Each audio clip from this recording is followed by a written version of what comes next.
Even with or without, sir, it's still considered a threat as long as the I person... have no doubt there. I'm just asking, is it a conditional threat?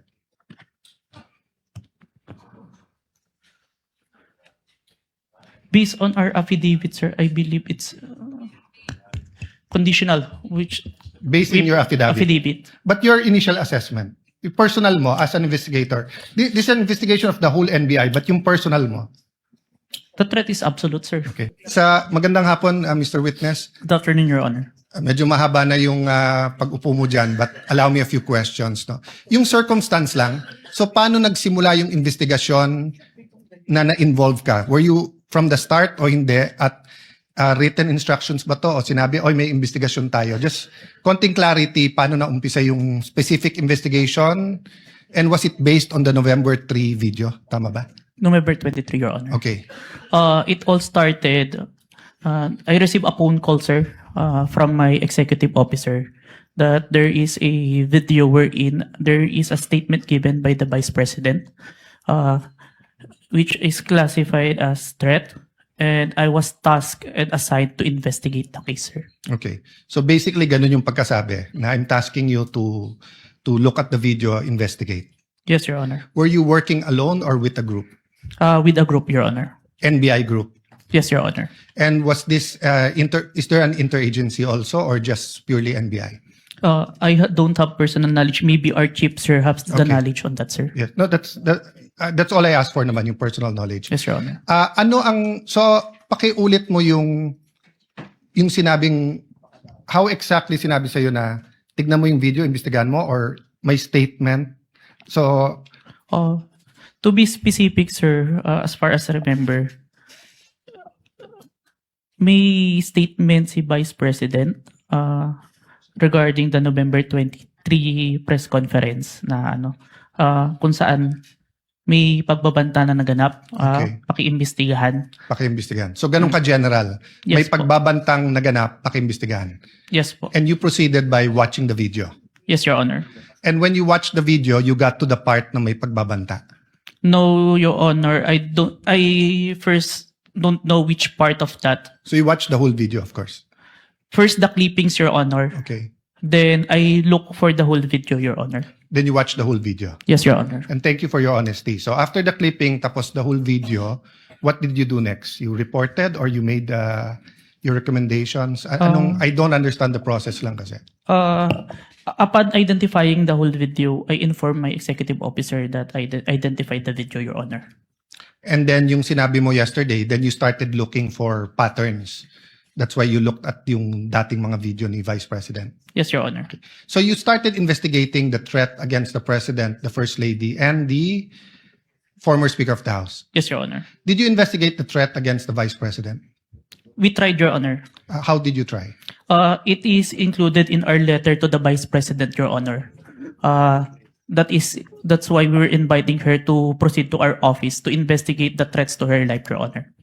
How about the vlogger who asked her about Oplan or whatever they call that Romanov? Did you invite them? Yes, Your Honor. And did they testify? The Princess Maui did not appear, Your Honor. Did not appear. Did you also look for previous videos that are threatening to the Vice President? We look on the Romanov part, Your Honor. Okay. But we identify a different person who first mentioned the Romanov, Your Honor. Did you coordinate with the PSG? I have no personal knowledge, Your Honor. You yourself? Yes, Your Honor. Maybe our chief, Your Honor. Yeah. But you are aware that the primary responsibility of protecting both the President and the Vice President is the PSG? Yes, Your Honor. So isn't it fair to say that any investigation against a threat to the first family, the President or the Vice President, you would normally ask the PSG if they received any threat? I have no personal knowledge, Your Honor. No, I'm asking, hindi ba normal sa investigation kung sino yung primary agency na taga-protekta na lumalaban dun sa threat ay tatanungin natin? Yes, Your Honor. So bakit hindi tinanong ng NBI ang PSG? Or in your case, why didn't you ask the PSG? Maybe it can be answered by a chief, Your Honor. No, I'm not. I will ask your chief also. I'm asking you, when they said, look at this, you looked at other videos, you tried to get Princess Maui, you tried to get the vice president, but you didn't contact the PSG for the first lady, for the president, and for all you know, the PSG will tell you right there and there, the threat is real, or the PSG will say, politika lang yan. Diba? Both the vice president and the president are protected by the PSG. So why wasn't so nakalimutan lang or wala sa procedure nyo or Your Honor, there is already a statement from the National Security Council, Your Honor, that it is an active threat, Your Honor. That's why we start investigation. yes, and the primary group that will know if it's an active threat is the PSG. So if this was the United States, it will be the Secret Service. So whether the FBI or the CIA, state troopers, the federal marshals, kung sino man mag-iimbestiga, parati nilang tatanungin yung Secret Service. So I'm just curious why we did not ask the PSG input. Kindly wind up, Senator Cayetano. Senator Okay. Judge Cayetano.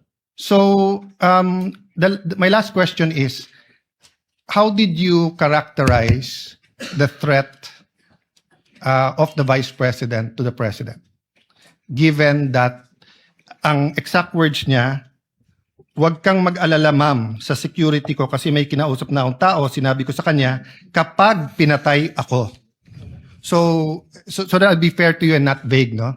Did that phrase, kapag pinatay ako, have any bearing in your investigation? Yes, Your Honor. And what was that bearing or thoughts in your mind? First of all po, dun sa statement, may nakausap na po. It already took place before pa yung mangyari yung meeting. And nung Excuse me. condition, I'm not talking about yung may kinausap Apo. na para pumatay. Ang sinasabi ko yung sinabi niya na pag pinatay ako. yes, Your Honor. How did that affect your investigation? There is a condition na kapag pinatay siya. But as we can see, it's only applicable if there is only two parties. The statement make a loophole wherein a third party can use that na kapag namatay si BP, ma-execute ngayon yung statement ni BP na may nakausap na siya without the participation of the one mentioned, the President, the First Lady, and the Speaker of the House, Your Honor.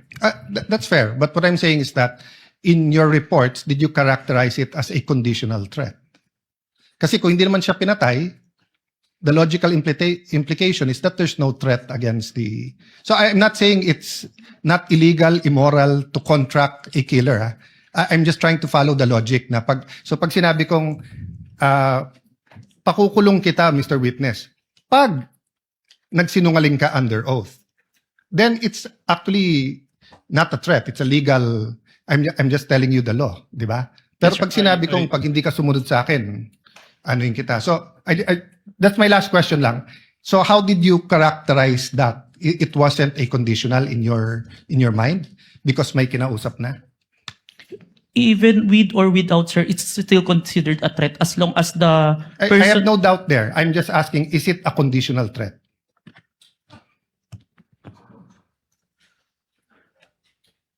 Based on our affidavit, sir, I believe it's conditional, which...